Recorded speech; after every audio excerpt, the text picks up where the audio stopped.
Viral media viewers के नमस्कार है। मेरे पारिसालन के बात करो तो ये बिग बॉस प्रोग्राम है, विजय ट्यूनिंग है, 9th सीजन है। 50 करो पारी मेरे बोलो में। शुक्रिया पारी। உங்களுக்கு இருக்க என்னங்க ஏங்க நீங்க மட்டும் ஹிந்தி பேசுவீங்களா? இந்தியா ஃபுல்லா ஃபேமஸ் ஆவீங்களா? நான் ஃபேமஸ் இங்கே குண்டு செட்டிலே குதிரை ஓட்டுமா நான் பேசுனேன். நீங்க தான் பேசுறீங்க. நீங்க தான் என்ன பேசிருக்காங்கன்னு கூட எனக்கு தெரியல. எனக்கு தெரியுது ஹிந்தி பேசுறீங்க, அது மட்டும் தெரியுது. வாயெல்லாம் அப்படியே அசைதுங்களேங்க. அப்புறம் எப்படி ஏன்னு நம்ம சொல்லலாம். பரவாயில்ல. அந்த வீடியோல ஒரு வீடியோல நீங்க ஹிந்திக்காரமாவே பாத்தீங்களா இல்லையா? இப்ப நான் அவர் ஹிந்தி பேச சொல்லலான்னு இருக்காங்க, நான் ஹிந்திக்கார மாதிரியே இருக்கேன். அந்த பர்டிகுலர் வீடியோல பாருங்க, நீங்க ஹிந்திக்கார மாதிரியே தான் இருப்பீங்க. சேவ் பண்ணிட்டு இருக்கேன், சேவ் பண்ணிட்டு ஒரு மூஞ்சி வச்சுட்டு உட்காந்துருந்தீங்க. சரி விடுங்க. இந்த மூஞ்சி தமிழுக்கு தாங்க செட் ஆகும். நீங்களும் தாங்க கூட சேர்ந்துட்டு ஹிந்தி பேசிட்டு இருக்கீங்க. நானும் வேற ஹரே ஹரே ஹச்சே அப்படிங்கிற நான் என்ன அது சரி பேசாமலே வந்துருக்கலாம் போல இருக்கே.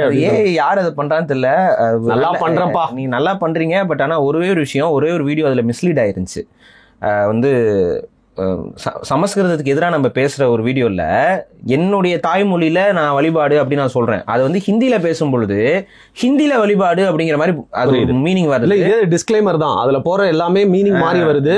ஸோ எதுக்கு நான் சொல்றேன்னா, அது ஏஐ டிரான்ஸ்லேஷன் யாராவது பண்ணிட்டு இருக்கீங்க, கொஞ்சம் கவனமா அதை பண்ணுங்க. நீங்க பண்றது எனக்கு பிரச்சனை இல்லை, ஏன்னா உலகத்துல இருக்க எல்லா மனிதர்களும் நம்ம கருத்து போய் சேர்றதுல எனக்கு பிரச்சனை இல்லை. ஆனா தவறான ஒரு சித்தரிப்புல அது போய் சேர்ந்து அதுக்கு கான்சிக்வன்சஸை வந்து ஃபேஸ் பண்ற மாதிரி இருக்கக்கூடாது. அதை கொஞ்சம் பார்த்து, ஏன்னா கான்டெக்ஸ்ட் மாறுற மாதிரி அப்படியே சும்மா எல்லாத்தையும் போட்டக்கூடாது. ஏன்னா என்னுடைய தாய்மொழின்னு சொல்றேன், அதுல அமாரா தேஷ் அப்படிங்குது. அமாரா என்ன அப்படின்னா என்னன்னா ஹிந்திங்கிற மாதிரி மீனிங்ல வருது, இல்ல சான்ஸ்கிரிட்ங்கிற மாதிரி மீனிங்ல வருது. ஸோ அது கொஞ்சம் கவனமா பண்ணுங்கிறதான் சொல்றேன். ஓகே. மோடி அண்ட் ராகுல் காந்தியின் ஃபேவரட் யூடியூபர் ஃப்ரம் தமிழ்நாடு பாரிஜி அவர்களே வணக்கம். இந்த நேரத்தில் வந்து பார்த்தீங்கன்னா கொஞ்சம் கவலையாக தான் இருக்குது. இருந்தாலும் வேலை பண்ணி ஆகணும். இல்லை, அரசன் படத்தோட அந்த ஃபர்ஸ்ட் லுக்கு இது வந்து வெளியிட்டாங்க. அது டிக்கெட் எனக்கு கிடைக்கவே இல்லை, அதை மிஸ் பண்ணிட்டு. சிம்பு நடிக்கிறாருங்க வெற்றிமாறன் இதுல, அதனால பார்க்க முடியல. அந்த சோகத்தெல்லாம் விட்டுட்டு தான் நான் வேலைக்கு வந்திருக்கேன் இன்னைக்கு. விடுங்க, ஏன்னா சமூகத்துக்கு செய்ய வேண்டிய வேலைகள் நிறைய இருக்கு. அப்படிங்கிறனால பிக் பாஸ் சீசன் 9 நடக்கும். சமூகத்துக்கு இந்த கருமத்தை பேசுறதுக்கு பேசாமே இருக்கலாம், ஆனா வேற வழி இல்ல. வேற எதையாவது பேசணும்னா பாஞ்சு நம்மளுக்கு குரலையை கிடைக்கிறதுக்கு ஒரு குரூப் பழையுது. பேச மாட்டேன்னு சொல்லிட்டு 3 வீடியோ நானே என்னைய பேச வச்சுட்டாங்க. ஐ மீன் பேசாம இருக்க முடியல, ஏன்னா அதுல நடக்கிற விஷயம்லாம் அவ்வளோ அசிங்கமா இருக்கு. இந்த வாட்டி என்ன தெரியுமா பிரச்சனை, எல்லா வாட்டியும் பிக் பாஸ்ல நமக்கு பிடிக்காத விஷயங்கள் நிறைய இருக்கும். ஆனா அங்க போகக்கூடியவங்க ஓரளவுக்கு வந்து சாதிச்சவங்க, இல்ல ஒரு டீசென்டான இடத்துல இருக்கக்கூடிய நபர்கள். இந்த வாட்டி போனவங்க எல்லாருமே வந்து பாத்தீங்கன்னா கொஞ்சம் விசித்திரமானவங்க. ஃபார் எக்ஸாம்பிள், நம்ம அகோரி பாய்ல இருந்து வாட்டர்மெலன் ஸ்டார்ல இருந்து பெண்கள்ல ரகரகமா எல்லாருமே உள்ள போயிருக்காங்க. அப்படி இருக்கிறப்ப அவங்க பண்ற எல்லா விஷயமே அவுட்கம் வந்து பாத்தீங்கன்னா ரொம்ப பேடா இருக்கு. பாரி, நீங்க கண்டிப்பா பாத்துக்க மாட்டீங்க, நானும் ஷோ பாக்கிறதுல, பட் நிறைய நான் கிளிப்ஸ் பார்த்தேன். சரியா? அதாவது நான் ஒரு இந்த இடத்துல நம்மளோட பார்வையாளருக்கு ஒரு டிஸ்க்ளைமர் கொடுத்துட்றேன். இந்த பிக் பாஸ் வந்து ஒரு எபிசோடு கூட நான் பார்க்கல, ஒரு எபிசோட ஒரு ப்ரொமோவும் கூட நான் பார்க்கல. ஆனா இதை பத்தி பேசணுங்க, ரொம்ப மோசமா இருக்குன்னு சொல்லிட்டு நிறைய பேர் என்கிட்ட கேட்டுட்டு இருந்தீங்க. அதன் அடிப்படையில் இதுக்கு ஒரு லேப் ரேட்டாக, ஒரு பரிசோதனை எலியாக நான் வருண் அவர்களை தான் எல்லாத்தையும் பார்க்கலாம். கிளிப்ஸ் தான், அவர் கிளிப்பை பார்த்துட்டு அவர் வந்து அதுல ஹைலைட்டடா இருக்கிறத ஒரு சிலது எனக்கு அனுப்பியிருந்தாரு. அந்த கருமத்தை மட்டும்தான் நான் பார்த்தேன்.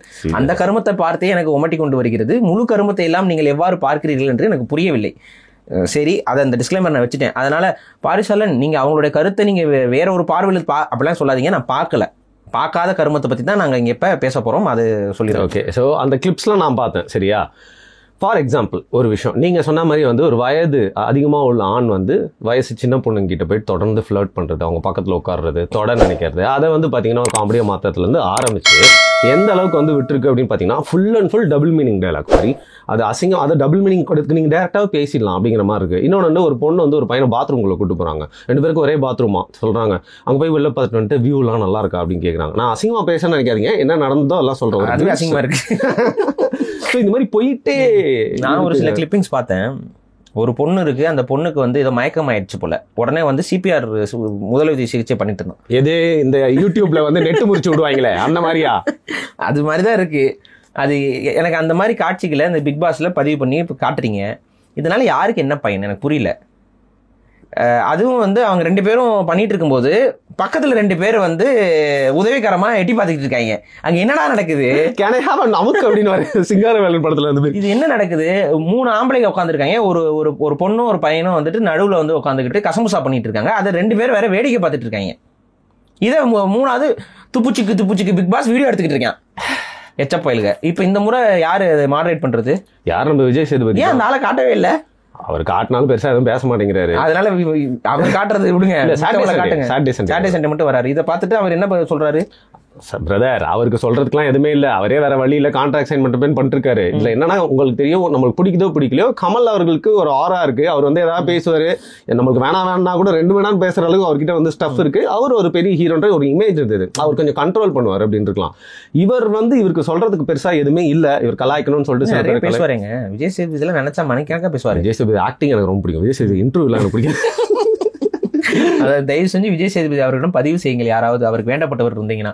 ஏன்னா பாவம் அவர் நினைச்சுக்கிறாரு நம்ம வந்து இப்படி முற்போக்கா பேசுறோம், பகுத்தறிவோட பேசுறோங்கிற பேர்ல வெறுப்பு தான் நிறைய இடங்கள்ல அவர் சம்பாரிச்சிட்டு இருக்காரு இந்த மாதிரி பேசுறது மூலமா. இன்ஃபேக்ட் இந்த மாதிரி பிக் பாஸுக்கு வந்து உள்ள வந்து உட்காந்துட்டா இந்த கருமத்துக்குலாம் வந்து நடுநிலையா இருந்து பார்த்து வேடிக்கை பார்க்கறதெல்லாம் வந்து கண்டிப்பா அவருக்கு ஒரு பெரிய பின்னடைவாக தான் இருக்கும். சினிமா துறையிலே அவருக்கு ஒரு பெரிய பின்னடைவை இது ஏற்படுத்தும். ஸோ இந்த பிக் பாஸ் கருமத்துக்குள்ளேயே நம்ம வருவோம். இது ஏன் நான் கருமம் நான் திரும்ப சொல்றேன்னா, இதை மக்கள் தொடர்ச்சியாக பார்ப்பது மக்களை அறிவற்றவர்களாக மாற்றிவிடும். தயவு செஞ்சு இந்த குடும்பத்தோட உட்காந்துட்டு பார்க்கறது, அதை தனியாக உட்காந்து பார்த்துட்டு இருக்கிறது, இதை பற்றி பேசி கொண்டு இருப்பதை தவிர்த்துருங்க. இது ஏன்னா இந்த பிக் பாஸ்ங்கிறது வந்து ஒரு ஈகோ சிஸ்டத்தை உருவாக்குது. நீங்கள் பார்த்துருப்பீங்க, பிக் பாஸுக்கு ரிவ்யூ பண்ணுறதுக்குன்னே ஒரு எனக்கு தெரிஞ்ச ஒரு 10-15 யூடியூப் சேனல் இருக்கு. ஓகேவா? இப்போ அந்த யூடியூப் சேனல்ஸில் பார்த்துட்டு தான் நாங்களே வந்து என்ன நடந்துகிட்டு இருக்குன்னு தெரிஞ்சுக்கணும். ஏன்னா அது முழுசாக அந்த எபிசோட்ஸ் பார்க்க முடியாது. ஸோ இவங்க அந்த ஹைலைட்டடாக இருக்க விஷயங்களை பேசுறது தான் அதை பார்த்தோம். முழுக்க ஆபாசம் இந்த பிக் பாஸ். அதில் வந்து லவ், அதாவது காதல் சார்ந்த விஷயங்களை வந்து அளவுக்கு அதிகமாக ப்ரமோட் பண்ணியிருக்காங்க. இதில் இன்னொருத்தர் ஒரு கொஞ்சம் நடுநிலையே பேசுகிற ஒரு யூடியூபர், அவர் என்ன பண்ணியிருந்தாருன்னா, அவர் கொஞ்சம் அந்த விஜய் டிவியோட கொஞ்சம் வேண்டப்பட்டவரும் கூட. அவர் ஒரு வீடியோவில் அவர் என்ன சொல்லியிருந்தாருன்னு பார்த்தீங்கன்னா, இந்த முறை பிக் பாஸுக்கு எடுக்கப்பட்ட தேர்விலேயே லவ் கண்டென்ட் பண்ணுவீங்களான்னு சொல்லி தான் எடுத்திருக்கிறாங்க. அது மீன் லவ் கண்டென்ட், அதாவது அங்கே உள்ளே போயிட்டு லவ் பண்ணுவீங்களா, லவ் பண்ணுற மாதிரி ஏதாவது ஃப்ளர்ட்டியாக இது பண்ணுவீங்களா, இதை வந்து கேட்டு தான் எடுத்துருக்குறாங்க. ஏன் அப்படின்னா, வந்து 2வது நாள் 3வது நாள்லேயே இங்கே வந்து லவ் ஸ்டார்ட் ஆயிடுச்சு, பதிச்சு வந்து உள்ளே உட்காந்துட்டு எல்லாம் வந்து மாறி லவ் பண்ணுற மாதிரியான விஷயங்கள். அதுவும் அங்கே உள்ள இருக்க கண்டஸ்டன்ட்ல ஒருத்தங்க யாரா அப்படி பண்ணால் பரவாயில்ல, ஒரு 2-3 கண்டஸ்டன்ட்ஸ் வந்து இதே வேலையாவே யாராவது லவ் பண்ணுவாங்களாங்கிற மாதிரியே அலைஞ்சிட்டு இருக்கிற மாதிரி இருக்குது. அவ்வளோ காஞ்சி போன கூட்டத்தை எதுக்கு ஒன்று எவ்வளோ விட்டீங்கன்னு தெரியல. ஸோ இது அதுக்கப்புறம் இந்த ட்ரையாங்கிள் லவ் கான்செப்ட் இது வேற, ஒரு பிள்ளைய வந்து 2 பேர் லவ் பண்ற மாதிரி ஒரு சீக்வன்ஸை உருவாக்குறாங்க போல. இன்னும் நான் சொல்றேன், இந்த முறை தேர்வு செய்யப்பட்ட அத்தனையுமே குப்பையிலும் குப்பை, கேடுகட்ட குப்பைகள். சமூக வலைதளங்களில் குப்பையான விஷயங்களை பண்ணிட்டு இருந்த ஆட்கள் எல்லாம் கூப்பிட்டு வச்சு இது பண்றாங்க. ஒரு இதுல வந்து அகோரின்னு ஒரு பையன் உள்ளார், அந்த ஆளை வெளியே அனுப்பிட்டாங்க போல. போயிட்டாரா? எனக்கு தெரியல, பார்க்கல. கடைசியா பார்த்த வரைக்கும் சுத்திட்டு இருந்தாப்ல. அந்த நபர் வந்து முதல்ல நகோரிங்கிற கான்செப்டுக்கே நான் எதிரானவேன். அது நான் பல இடங்களில் பதிவு பண்ணியிருக்கேன். அது ஆன்மீகம் கிடையாது. அது வந்து ஆரம்ப காலகட்டத்தில் ஒரு தவறான ஒரு விஷயத்தை ஆன்மீகம்ங்கிற பேரில் நம்மிடம் திணிச்சிருக்கிறார்கள். அகோரிகளுடைய அந்த ஆன்மீகத்தை தமிழர்களும் சைவ சித்தாந்தவாதிகளும் கடுமையாக எதிர்த்தவர்கள். நிறைய வாட்டி பேசி புரியுதுங்களா? நான் வந்து அகோரிகளை பற்றி நம்ம பேசின, இவரை பற்றி பேசும்போதே பேசியிருக்கோம். ஆமா, இவரை பற்றி பேசினதுல முன்னாடி வந்து இந்த அகோரினா என்ன இதெல்லாம் பேசியிருப்போம், போய் பாருங்க. அதை தமிழர்கள் வெறுத்தார்கள், அதை எதிர்த்தார்கள். அது வந்து தமிழர்கள் அதை ஏற்றுக்கொள்ளவே கிடையாது. இந்த பொன்னியின் செல்வன் நாவலை பார்த்துட்டு தயவு செஞ்சுட்டு வளராதீங்க எல்லாம். பொன்னியின் செல்வன் நாவலில் தான் வந்துட்டு அகோரிகளுக்கும் அந்த ஒரு இது மாதிரி கால இதெல்லாம் போட்டு அவர் கதை எழுதி வச்சிருந்தாரு. உண்மையை சொல்லப்போனா அகோரிகளை தேடி தேடி தமிழர்களும் தமிழ் மன்னர்களும் தண்டித்திருக்கிறார்கள். ஏன்னா அந்த காலகட்டத்தில் இந்த குழந்தைகளை பலி கொடுக்கறது இது எல்லாத்தையும் வந்து தமிழ் மன்னர்கள், ஏன்னா நம்ம ஒரு முற்போக்கான சமூகமாக இருந்திருக்கிறோம். நம்மளுடைய ஆன்மீகம் என்பது அன்பையும் அறனையும் தெய்வத்தன்மையும் தான் போதிச்சதே ஒழிய தெய்வத்தின் பேரால ஒரு அயோக்கியத்தனத்தை வந்து ஒருபோதும் நமது ஆன்மீகம் சொன்னது கிடையாது. அதே போல மனித உடலை புதைக்கணுங்கிற மரபு கொண்டவர்கள் நாம். அதை வந்து எடுத்து சுட்டு திங்கிறது போறதுங்கிறதெல்லாம் வந்து அது பேர் கேனிபலிசம். இந்த விஷயத்த எல்லாத்தையுமே வந்து தமிழர்கள் எதிர்த்து தான் வந்திருக்கிறார்கள் வரலாறு. அப்போ அதை நம்ம இங்கே பதிவு பண்ணுறேன். ஸோ இந்த அகோரின் இந்த பையன் வந்து சுற்றிக்கிட்டு இருந்தது, அவன் சொன்ன சில விஷயங்கள், அவன் ஒரு ஏமாத்து பேர்விழி. ஆனால் அகோரியும் கிடையாது, ஒரு மயிரும் கிடையாது. ஏன்டா அகோரினா எதுக்குடா சௌரி முடி வச்சுட்டு சுற்றிட்டு இருக்க? அகோரினா முடி உண்மையாக வளரணும். இவங்க இப்போ என்ன தெரியுமா போகிறாங்க, அங்கே காசியில் வந்து சௌரி முடி விற்கிறாங்க, அதை எடுத்து மண்டையில் ஆகும். அதை வந்து நார்மலாக நீங்கள் இப்போ இந்த முடிதானம் கொடுக்குறீங்கல்ல, அதெல்லாத்தையும் எடுத்து அவங்களே சிக்கு போட்டு அந்த சடச்சடையாக வச்சிருக்கு. அது ஒரு காஸ்டியூம் மாதிரி இருக்குது. அதை எடுத்து போட்டு மண்டையில் வச்சுக்கிட்டு நானும் அகோரின்ட்டு ஊரை ஏமாற்றிட்டு அலைகிறாங்க. ஒரு முடி வளரணும்னா எவ்வளோ நாள் ஆகும்? சிலலாம் வருட கணக்கில் ஆனால் தான் அந்த மாதிரி சடை பிடித்து இருக்கும். அந்த காலத்தில் சித்தர்களுக்கு வந்து சடா முடின்னு ஒன்று இருக்கும். அதை பார்த்துட்டு இவங்க டிப்பி அடிச்சு இது மாதிரி ஒரு முடி வச்சுட்டு இருந்தாவே சித்தர்னா அப்பெல்லாம் கிடையாது. பைத்தியக்காரங்களுக்கு கூட தான் அந்த மாதிரி முடி வளரும். நீங்க பாத்துருப்பீங்க, ரோட்ல வந்து மனநிலை பாதிக்கப்பட்டவங்க எல்லாம் சுத்திட்டு இருப்பாங்க, அவங்களுக்கு கூட தான் அந்த சடா முடி வளர்ந்துருக்கும். அதுக்காக அவங்கள சித்தரா? பட் சித்தர்களுக்கு வந்து அந்த முடியை வந்து அவங்க பராமரிக்க மாட்டாங்க. ஏன்னா எதையும் வெட்ட மாட்டாங்க. இயற்கையாக வர்றது எதையுமே வெட்ட மாட்டாங்கிறனால அவங்க அப்படியே வளர்த்துக்கிட்டு இருப்பாங்க. ஸோ அந்த உருவத்தில் இருக்குங்கிறக்காக முடி வச்சவன்லாம் சித்தர் கிடையாது. ஸோ இதெல்லாம் நம்ம விளக்கமாக பேசியிருப்போம். இப்படி ஒரு ஊரை ஏமாத்திட்டு இருந்த ஒரு ஏமாற்று பேர் வெளியே, சரி அப்படி ஏமாத்திட்டு இருந்தவன் அவன் ஒழுக்கமாக இருந்தானா? அவன் வந்து ஒரு பர்சனலாகவே அவன் லைஃப்ல வந்து தப்பா இருந்திருக்கான்னு சொல்லிட்டு அவன் மனைவியை பிரச்சனை பண்ணி இதெல்லாம் பண்ணிட்டு இன்னைக்கு அவங்க 2 பேரும் சேர்ந்துட்டாங்களாம். என்ன இலவுன்னு எனக்கு ஒன்றும் புரியல. இதெல்லாம் அந்த நபரை கொண்டு வந்துட்டு ஒரு ஏமாத்து பேர் வெளியே கொண்டு வந்து உட்காந்து நீங்க ப்ரொமோட் பண்றீங்கன்னா என்ன இதனால என்ன நன்மை இருக்க போகுது? நாங்க ஏன் நன்மை செய்யணும்? நான் ஒரு கார்பரேட் சேனல், எனக்கு நான் ஏன் நன்மை செய்யணும்? நான் என்ன சொல்றேன், இவன் நன்மை செய்யல, இவன் தீமை தான் பண்றான். அதனாலதான் கருமா அந்த சேனலை பார்க்காதீங்கிறேன். நான் மித்தவங்கலாம் வந்து பாத்தீங்கன்னா இப்படி இருக்கலாமே அப்படிலாம். விஜய் டிவிங்கிறது one of the worst media. இது ஆரம்பத்துலேருந்தே அவங்க தப்பான விஷயத்தை தான் ப்ரமோட் பண்ணிகிட்டே இருக்காங்க. நான் தான் சொல்கிறேன், தயவு செஞ்சு இந்த விஜய் டிவியை இப்போ ஆஃப் பண்ணி வைக்கிறது வச்சிங்கன்னா உங்கள் வீடும் உங்கள் குடும்பமும் உருப்பிடும். இந்த விஜய் டிவி நீங்கள் பார்த்துக்கிட்டே இருந்தீங்கன்னா நாசமாக தான் போவீங்க. ஏன்னா நாசமாக போகிற அத்தனை கருத்தையும் அவன் வரிசை கட்டி உங்ககிட்ட வந்து காமிச்சிட்டு இருப்பான். இது இன்னும் இந்த சீசனில் வைல்டு கார்டு என்ட்ரிலாம் சில கருமங்களை கொண்டு வந்து விடுவாங்க. அந்த கர்மங்கள் வந்து வேற வேற. இப்ப நீங்க ஒரு ஆணும் பெண்ணும் காதலிக்கிறதை 2 ஆண்கள் வேடிக்கை பார்க்கிறார்களா இப்ப பார் அப்படின்னு சொல்லிட்டு வேற வேறலாம் நடக்கிறதுக்கு வாய்ப்பு இருக்கு. ட்ரையாங்கிள் லவ் ஸ்டோரியில விப்ஜிஆர்லாம் கொண்டு வந்து வண்ண கோட்பாடுகள்லாம் கொண்டு வந்து இங்க பண்றாங்களா இல்லைன்னு மட்டும் பாருங்க. நீங்க சும்மா யாரையும் பொன்படுத்துற மாதிரி பேசுறீங்க. யாரும் நடக்குதா இல்லைன்னு பாருங்க. நான்லாம் இப்ப என்னையே லவ் பண்றேன், அதுக்கு என்ன சொல்லுவீங்க? இது ஒரு விதமான லவ் பாரி. இங்க தான் பார்த்தேன், கழுத்துல செயின் எல்லாம் போட்டிருக்கீங்க. ஏங்க கழுத்துல செயின் போட்டா நம்மளே லவ் பண்றோம்? அது வந்து ஒயிட் கோல்டுங்கிற ஒரு விலை அதிகமான ஒரு மெட்டல்ல அவர் வாங்கியிருக்காரு. லட்சங்களை எங்கேயாவது இன்வெஸ்ட் பண்ணணும் இல்லையா? ஏன்னா நீங்க அதுதான் சொல்றாங்கல்ல, வந்து இங்கேயோ காசு வாங்கிட்டீங்கிறாங்க. என்ன தெரியல யாரை பத்தி பேசிட்டு இருந்தோம்? இவரு யாரு உண்மையில வரட்டேங்க.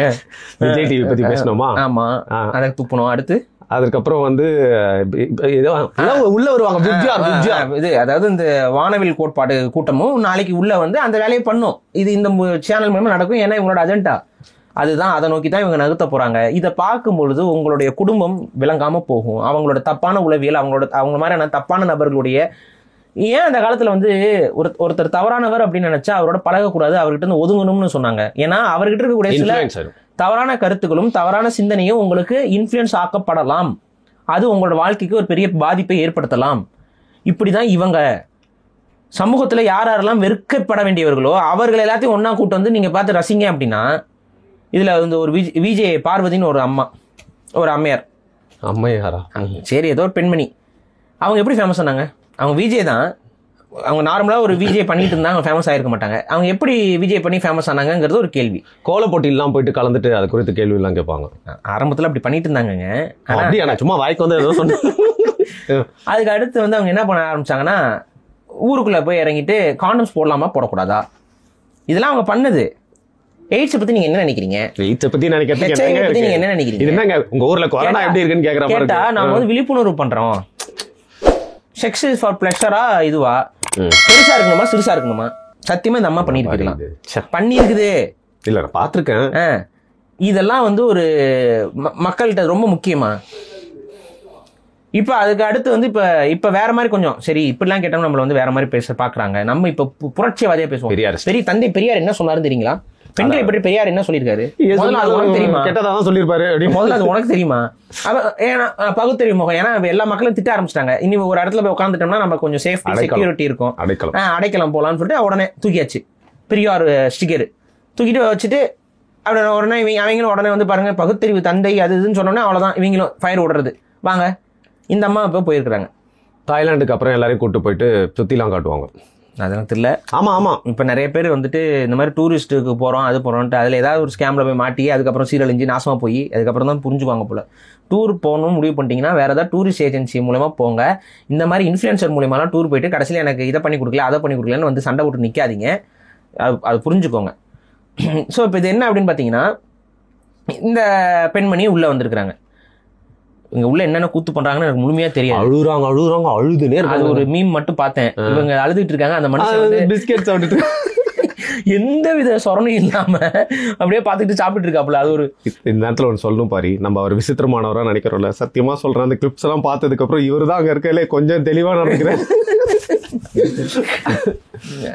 சரி, அந்த நபரை நீங்க எடுத்துக்கிட்டீங்கனாலும் அவரும் வந்து ஒரு நல்ல மனிதர்னு சொல்லிட முடியாது. அவர் வந்து பிசியோதெரபிஸ்ட் டாக்டர். அதாவது ஒரு ஃபிசியோதெரபிஸ்ட் அவரோட வாழ்க்கையை பார்த்துட்டு போயிருந்தா அவர் வாட்ட ஒரு மரியாதையான ஒரு வாழ்க்கையை அவர் வாழ்ந்துட்டு போயிருக்கலாம்.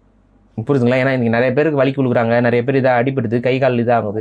அவங்களுக்கு ஒரு சேவையை பண்ணிவிட்டு அவரோட வாழ்க்கையை நல்ல ஒரு எந்தவித பொருளாதார பிரச்சனையும் இல்லாமல் அவரோட வாழ்க்கையை அவர் நல்லபடியாக கொண்டு போகலாம். ஆனால் அவருக்கு சினிமாவில் நடிக்கணுங்கிற ஆசையோ என்னமோ எதுவோ என்னன்னு தெரியல. ஃபேம் சரி, ஃபேமுங்கிறத விட நம்மளை எல்லாருக்கும் தெரியணுங்கிற ஒரு அற்பாசைன்னு ஒன்று இருக்குது. நீங்கள் நல்லது செஞ்சு அடுத்தவரால் பார்க்கப்பட்டீர்கள் என்றால் உங்களுக்கு ஒரு மதிப்பும் மரியாதையும் இருக்கும். அது உங்களுக்கு பெருமையை கொண்டு வந்து சேர்க்கும்.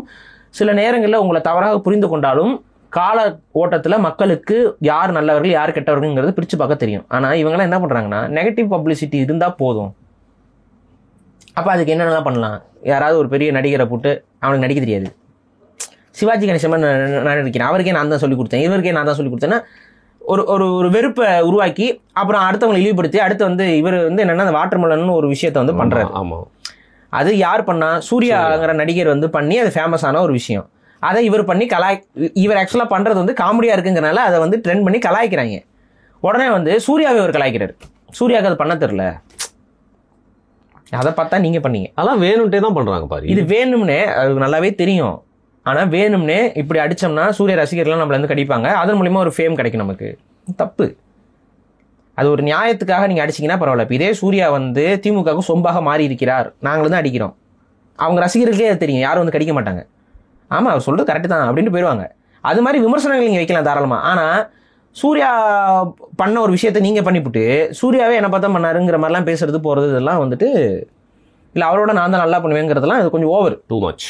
அந்த ஓவரான வேலைகளை பண்ணி நெகட்டிவ் பப்ளிசிட்டி மூலிமா சேனல்ஸ்க்கு போய் உட்காந்துட்டு சேனல்லையும் அவங்களும் கூப்பிட்டு வச்சு நெகட்டிவ் பப்ளிசிட்டி. ஏன்னா பார்க்குறாங்க எல்லாம், இவர் நெகட்டிவ் பப்ளிசிட்டி, இவர் அடிச்சு நெகட்டிவ் பப்ளிசிட்டி தேடுறவங்க சில பேர் இருக்கான். அவர் விஜய் ஒருத்தர் அந்த இவர் அடிச்சு உடனே நெகட்டிவ் பப்ளிசிட்டி. சரி, ஓகே. இப்போ இந்த மாதிரி இப்போ மாறி நெகட்டிவ் இது பண்ணிக்கிட்டு நெகட்டிவோட மொத்த உருவமாக உருவாக்கிட்டு இப்போ இவரை கொண்டு பிக் பாஸில் கொண்டு வர்றாங்க. அவரும் சும்மா இல்லை, வந்த உடனே ஒவ்வொரு பிள்ளையா போயிட்டு பழகிட்டு இருக்காப்புல. என்ன டான்ஸ் ஆட ட்ரை பண்ணுறாரு, தொட ட்ரை பண்ணுறாரு. இன்னொன்று நான் ஒரு சீன் பார்த்தேன். அங்கே பிக் பாஸ்ல ஏதோ ஒரு ஸ்விமிங் பூல் மாதிரி இருக்கு போல. ஸ்விமிங் பூல் ஹோட்டல்ல ஏதோ ஒரு வட்டமா ஒரு சின்ன ஒரு கக்கூஸ் தொட்டி மாதிரி, ஜக்கூசியோ என்னமோ ஒரு கக்கூஸ் தொட்டி மாதிரி இருக்கு. ஜகுசி ஓகே, அது மாதிரி இருக்கு. அதுல உடனே இவங்க எல்லாம் அவுத்து போட்டு போயிட்டாங்க உள்ள. உண்மையிலேயே அவுத்து போட்டு தான் போறாங்க. அங்கே ஆண்கள் இருக்காங்க, அவங்க இப்படி நம்ம ட்ரெஸ் இல்லாமல் போகிறது தப்பு, அசிங்கம், அதெல்லாம் இல்லை. இது வீடியோவில் பதிவாகும், இதை குழந்தைங்க பார்ப்பாங்க. இந்த கிளிப்லாம் யாரும் எனக்கு அனுப்பல இருக்கு. அதை விட அவுத்து போட்டு எல்லாம் உள்ளே போய் தண்ணிக்குள்ளே குதிச்சிட்டாங்க. சரி, அதுக்கு தான் ஒன்றும் புரிதல் இல்லாமல் அலையுதுங்க அப்படின்னா, இந்த ஆளுக்கு இதை படிச்சுட்டு ஒரு ஃபிசியோதெரபிஸ்டாக இருக்குது இந்த ஆளும் அவுத்து போட்டுட்டு அதில் போய் இந்த ஆள் குதிக்கிறாரு. குதிச்ச உடனே தண்ணியெல்லாம் வெளியில் வந்துருச்சுங்க. சத்தியமாங்க, உள்ள இருந்த பொம்பளைலாம் அந்த தண்ணியில வெளியில அடிச்சுட்டு விழுகிறாளுங்க. இந்த கார்ட்டூன் மாதிரி இருக்கு. அதுதான் ஒன்றும் புரியல. என்ன பண்ண அதுக்கப்புறம் அங்க இது பாக்குறவங்களுக்கு என்ன தோணும்? அருவருப்பா இருந்துச்சுங்க. எனக்கு ஓப்பனா சொன்னா இவங்களோட செயல்பாடுகள்லாம் அருவருப்பா இருக்கு. அதுல அந்த புள்ள இந்த அரோரான ஒரு புள்ள, அந்த புள்ளைய பத்தி நம்ம முன்னாடியே பேசியிருக்கோம். இந்த பலூன் அக்கான்னு சொல்லிட்டு அந்த புள்ளைய ஃபேமஸ் பண்ணாங்க. ஆக்சுவலாக நிறைய பேருக்கு தெரியுமா தெரியாதது நம்ம சில விஷயங்கள் சொல்லிடுவோம். அவங்க ஒரு முஸ்லீம் குடும்பத்தில் பிறக்கிற ஒரு பெண், நிறைய பேருக்கு தெரியுறதில்ல. அரோரா சிங்க்லேருங்கிறது அவங்களுடைய ஒரு புனை பேர் தான், அது அவங்களோட ஒரிஜினல் பேர் கிடையாது. அவங்க ஒரிஜினல் பேர் நான் இங்கே சொல்ல விரும்பலை. அவங்க ஒரு இஸ்லாமிய குடும்பத்தில், அதுவும் ஒரு குடும்பம் பார்க்கான ஒரு இஸ்லாமிய குடும்பத்தில் பிறக்கிற ஒரு புள்ள தான். அவங்க குடும்பத்துலேருந்து அந்த புள்ள சின்ன வயசுலேயே பிரிஞ்சு வந்துடுது. எத்தனை வயசில் பிரிஞ்சு வந்துச்சு, எதுக்காக பிரிஞ்சு வந்துச்சு நமக்கு சரியாக தெரியல. ஆனால் அவங்க அப்பா அம்மா கிட்ட இருந்து அந்த பொண்ணு பிரிஞ்சு வருது. பிரிஞ்சு வந்தால் சாப்பிடணும், அதாவது பிழைக்கிறதுக்கு ஏதாவது ஒரு இல்லை சம்பாத்தியம் இருக்கணும். படிச்சிருந்தா அது மூலயமா ஏதாவது வேலையை தேடி சம்பாரிச்சிடலாம். படிக்கலை, கல்வி அறிவு இல்லை, அதான் படிக்கவே ஓடி வந்துடுது. ஸ்கூல் படிக்கிற காலகட்டத்திலே ஓடி வந்துடுது வீட்டை விட்டு. பார்க்கறதுக்கு பொண்ணு கொஞ்சம் அழகாக இருக்குன்னு ஒன்று, மாடலிங் தான் இருக்கிற ஒரே ஆப்ஷனு. மாடலிங்லேயும் உங்களுக்கு இருக்க அந்த காம்படிஷன் ஒன்று இருக்குது. ரெண்டாவது, எல்லாராலையும் மாடலிங்கில் ஒரு அடிமட்டத்திலேருந்துலாம் மேலே போய் சைன் ஆகுறதுங்கிறது ரொம்ப அதுக்குள்ளே எக்ஸ்ப்ளாய்ட் பண்ணுறாங்க. சரியான வாய்ப்பு கிடைக்காது. தப்பான ஃபீல்டு மாடலிங்கிற ஃபீல்டு, பெண்களுக்கு ஆதரவான ஃபீல்டே கிடையாது. ஆண்களுக்கும் தான், அது ஆண்களுக்கும் சரி பெண்களுக்கும் சரி, அது ஒரு ஆபத்தான ஃபீல்டு. இந்த ஃபீல்டில் பணம் இருக்கிறவன் கூட கொஞ்சம் பொழைச்சிக்குவான். இவங்களுக்கு பணம் கிடையாது. அப்போ எப்படி இவங்க சர்வே ஆகிருப்பாங்க? நான் எதுவும் சொல்ல விரும்பல, மக்களே நீங்கள் புரிஞ்சுக்கோங்க. அப்போ இந்த அம்மையாருக்கு இருக்கிறதுலே சேஃபான ஒரே ஆப்ஷன் என்னன்னு பார்த்தீங்கன்னா, கொஞ்சம் அசிங்கமான கண்டென்ட்டுகளை போட்டு யூடியூப்ல முதல்ல இவங்க நினைக்கிற மாதிரி இன்ஸ்டாகிராம்ல இல்லையா, இவங்க யூடியூப்ல தான் வந்திருக்காங்க. யூடியூப்ல அவங்க குடும்பத்திலே பெரிய பிரச்சனையா இருக்குது. யூடியூப்ல வந்து இவங்க என்ன நான் சொல்லிட்டேன், இவங்க ஒரு இஸ்லாமிய குடும்பத்தில் பிறக்கிறாங்க. யூடியூப்ல இவங்க வீடியோ போடுறாங்க. என்ன மாதிரி வீடியோ போட ஆரம்பிக்கிறாங்கன்னு பார்த்தீங்கன்னா, சைட்ல இவங்க மாடலிங்கும் பண்றாங்க. இந்த வெளிநாடுகளில் வந்து பார்த்தீங்கன்னா ஃபிட் செக்னு சொல்லி ஒரு நம்ம ஊர்லேயுமே ஆரம்பிச்சிருச்சுங்க. டெய்லர் அக்காங்கிற புள்ளையெல்லாம் வந்து ஆரம்பிச்சிருச்சு. என்ன அட்லீஸ்ட் இவங்க தையல் பண்ணி அதை ஃபிட் செக் பண்ணுறாங்க. அங்கே என்ன பண்ணா நார்மலாக இந்த பெரிய பெரிய வெப்சைட்ஸில் இருக்க ட்ரெஸ் எல்லாம் இருக்குல்ல, அதாவது இப்போ நிறைய .coms இருக்கு இல்லைங்க, இந்த பெண்களுக்கான ட்ரெஸ்ஸை விற்கிற இது, அது வந்து அந்த ட்ரெஸ் எல்லாத்தையும் ரிவ்யூ கொடுக்கறதுக்கு ஒரு சேனல் இருக்கும் வெளிநாடுகள் எல்லாம். இங்கேயும் இப்போ இருக்கு. அதுல டீசெண்டா பண்றவங்க இருக்காங்க, கொஞ்சம் உடலை காமிச்சு வேணும்னே வந்து அதை கொஞ்சம் ஹைப் ஏற்றி வல்காரிட்டியை போட்டு அது மூலியமா வியூஸ் ஏத்துக்கிறவங்க இருக்காங்க. இந்த பொண்ணு அதை பண்ணுச்சு. என்ன பண்ணுச்சுன்னா, ஆரம்பத்துல இந்த ட்ரெஸ் வரும்ல, ஃபார் எக்ஸாம்பிள் ஒரு டாப் இருக்கு, அப்புறம் ஒரு ஜீன் இருக்கு. இப்போ இந்த டாப்பும் ஜீனும் நமக்கு நார்மலா பிக்சர்ல காட்டும். இதை யாரும் போட்டு பார்த்து காட்டுவாங்களா? காட்ட மாட்டாங்க. அதை பத்தி அதோட ஃபேப்ரிக் இதெல்லாம் நமக்கு தெரியாது. போட்டோல எலாஸ்டிசிட்டி எப்படி இருக்கு, எப்படி ஃபீல் ஆகுது, இது எல்லாத்தையும் ஒரு சேனல்ல பண்றாங்க இவங்க. இதுதான் இவங்களுக்கு ஆரம்ப கட்ட இவங்களோட ஃபர்ஸ்ட் வருமானமா இப்படிதான் வருது. அதுல இவங்க முகத்தை காட்ட மாட்டாங்க, புரியுதா? தலையை மட்டும் காட்டிட்டு தலைக்கு கீழே மட்டும் எது முக்கியமோ அதை மட்டும் காட்டுவாங்க. சரியா? முகம் தேவையில்லை அப்ப, ஏன்னா முகம் போட்டோம்னா அவமானம் வரும், வந்து சேரும். இவங்க செய்யல, முகத்தை காட்டாம இது வந்து ட்ரெஸ்ஸை போட்டு ஒரு சேனல்ல அந்த ட்ரெஸ்ஸுக்கு லிங்க் எல்லாம் அவங்க போட்டுருவாங்க. இதுல அஃபிலியேட்டட் மார்க்கெட்டிங்னு ஒன்று இருக்குல்ல, உங்களுக்கு தெரியும். இப்போ இந்த லிங்க்ல போய் போனா இது பண்ணுவோம். அப்புறம் அந்த கம்பெனிஸ் வந்து இதை பண்றதுக்கு ஒரு அமௌண்ட் கொடுத்து இந்த ட்ரெஸ்ஸை ப்ரமோட் பண்ணுங்க, அந்த ட்ரெஸ்ஸை ப்ரமோட் பண்ணுங்கன்னு சொல்லுவாங்க. இதுதான் இந்த அம்மாவுக்கு முதல் கட்ட வருமானம். தன்னுடைய 16 வயதிலிருந்து இதைத்தான் அவர்கள் செய்து வருகிறார்கள். சரியா? இதுல வருமானம் கிடைக்குது, போதுமான அளவுக்கு கிடைக்குது. ஆனா இவங்கெல்லாம் யாரு? பத்துமா? ஒரு ஸ்டார் ஹோட்டலுக்கு போகணும், வரணும், இதெல்லாம் பண்ணணும். ஒரு யூடியூப் வருமானம் ஒரு குடும்பத்தை நடத்துறதுக்கு போதுமான அளவு இருக்கும்.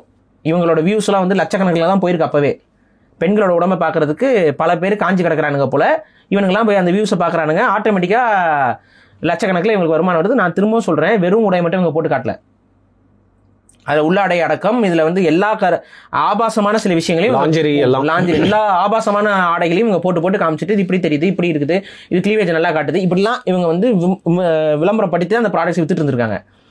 அடுத்த கட்டமா என்ன பண்றாங்க, அப்பதான் இந்த யூடியூப்ல இந்த இன்ஸ்டால எல்லாம் வந்து பாத்தீங்கன்னா இந்த சப்ஸ்கிரிப்ஷன் பேசிஸ்ங்கிற ஒரு விஷயம் வருது. இதுக்கப்புறம் தான் இவங்க இன்ஸ்டா பக்கம் திரும்புறாங்க. இன்ஸ்டாலையும் எடுத்தோன்னே இதை தான் பண்றாங்க. இதுல வேற மாதிரியான ஆடியன்ஸ் உள்ள வர வர வர வர இவங்களோட கண்டென்ட் வந்து மாறிக்கிட்டே போகுது. அப்புறம் சப்ஸ்கிரிப்ஷன்ல இப்போ அவங்க மாதம் ஒரு 20 லட்சம் 30 லட்சம் சம்பாதிக்கிற இடத்துக்கு வந்துட்டாங்க. அவ்வளோ பேர் காசு கட்டி அவங்களோட உடலை பார்க்கறதுக்கு காசு கட்டிட்டு இருக்காங்க. இதுக்கு பேர் என்ன? இப்போ இப்படிப்பட்ட ஒரு பெண் இப்போவும் அப்பா அம்மா கூட கிடையாது. அப்பா அம்மா கூட இல்லை, அப்பா அம்மா கூட இல்லாமல் வந்துட்டு இந்த மாதிரி தனியாக வந்துட்டு பேரை மாற்றிட்டு அடையாளங்களை மாற்றிட்டு, இதில் வேற ஒருத்தன் இவங்க கூட ஒருத்தன் இருந்தான். இப்போ அவன் இருக்கானா என்னன்னு தெரில. கூட ஒரு ஆண் இருந்தான், இப்போ அந்த ஆண் என்ன ஆனான்னு தெரில. இப்போ ஏன்னா இந்த பெண் வந்து இங்கே இன்னொருத்தவங்க கூட லவ் பண்ணிட்டு அலையுது, இன்னொருத்தவங்க கூட பழகிட்டு அலையுது. இப்போ கடைசி வரைக்கும் அவன் ஒருத்தவங்க இருந்தான், அவன் இப்போ என்னன்னு தெரில. இல்லை அவனுக்கு தெரிஞ்சுதான் இதை அனுப்பியிருக்கானா தெரியல. இது எதுவுமே நமக்கு தெரியல. இந்த பெண்மணி இப்போ இந்த பெண்மணியை கூட்டி நீங்கள் சமூகத்தில் ஒரு இடத்த கொடுக்குறீங்க, ஒரு அங்கீகாரத்தை கொடுக்குறீங்க அப்படின்னா, இது எப்படி இதை பார்க்குற அடுத்தவங்களுக்கு என்ன தோணும்? இதே மாதிரி அப்பா அம்மாவோட சண்டை போடக்கூடிய, ஏன்னா டீனேஜுங்கிற ஒரு ஏஜ் வந்து ரொம்ப ஒரு முக்கியமான ஒரு ஏஜ். 13 வயசுல இருந்து 19 வயசு வரைக்கும் இருக்கிறது தான் டீனேஜ். ஏன்னா 13, 14, 15, 16 அதனால தான் டீன் அப்படிங்கிற அந்த இதுலேயே வருது. ஸோ 13 வயசு அந்த காலகட்டத்தில் ஹார்மோன் இம்பேலன்ஸ் காரணமாக பெற்றோர்களுடைய அந்த அவங்களோட நல்ல கருத்துக்கள்லாம் நமக்கு கசப்பாக போகணும். இது வந்து யாருமே இதுக்கு விதிவிலக்கு இல்லை. அப்போ அந்த குடும்பத்துக்குள்ள அந்த டீன் பசங்களுக்கும் ஒரு சின்ன முரண்கள் ஏற்படும், சண்டைகள் வரும். சில பேரண்ட்ஸ் மெச்சூர்டாக இருக்கவங்க கரெக்டாக ஹேண்டில் பண்ணிடுவாங்க. அந்த மெச்சூரிட்டி கொஞ்சம் இல்லாத பேரண்ட்ஸ் வந்து அடிக்கிறது, இது பண்ணுறது, திட்டுறது, சில ரொம்ப ஒரு ஹர்ட் ஆகிற மாதிரி சில வார்த்தைகளை சொல்லும்போது குழந்தைங்க இந்த காலகட்டத்தில் வீட்டை விட்டு வெளியில் போகிறது வர்றதுங்கிறதுலாம் நிறைய அன்றாடம் நடந்து கொண்டு இருக்கிறது. கோச்சிக்கிட்டு வெளியிட்டு போகிறாங்க பசங்க. வேற பொண்ணுங்க இந்த மாதிரி வீட்டு விட்டு கோச்சிட்டு வெளியில் போகும்போது அதை எக்ஸ்ப்ளாய்ட் பண்ணுறதுக்குன்னே ஒரு உலகமே இருக்கும். உலகம் வந்து அந்த மாதிரி ஒரு அப்பா அம்மா ஆதரவு இல்லாமல் ஒரு பெண் வெளியில் வரானா அதை எக்ஸ்ப்ளாய்ட் பண்ணுமா பண்ணாதா? தப்பான ஐடியாலஜி சொல்லி கொடுக்காதா? அப்படிதான் தன் வீட்டை விட்டு வெளியில் வந்த இந்த பெண்மணிக்கு தப்பான ஐடியாலஜி எவனோ சொல்லி கொடுத்து ரொம்ப தவறான ஒரு வாழ்வியல்ல அந்த புள்ளைய கொண்டு வந்து இன்னைக்கு அந்த புள்ளை நினைச்சாலும் திரும்ப வர முடியுமான்னு தெரியல. என்னைக்கு இந்த பிள்ளைக்கெல்லாம் அறிவு வரும்னா நல்லா மெச்சூர்ட் ஆகிட்டு இன்னைக்கு என்னைக்கு உடம்புல அழகு இருக்குங்கிற வரைக்கும் அது வியாபாரம். அழகுங்கிறது நிலையானது இல்லை. அது குறையும் போது இது எல்லாமே குறைஞ்சிரும். அப்போ யார் பார்த்துக்குவா? அப்போ இவங்க பழகின வாழ்க்கை வந்து அதிகமான பணத்தை செலவு பண்ணி பழகின வாழ்க்கைக்கு இவங்களால ஈடு கொடுக்க முடியாது. இந்த மாதிரி இருக்க பெண்ணை எந்த ஒரு பணக்காரனோ எந்த ஒரு சக்ஸஸ்ஃபுல் ஆம்பளையும் விரும்பவே மாட்டான். பார்ப்பான், ரசிப்பான், கடந்து போய்கிட்டே இருப்பான்.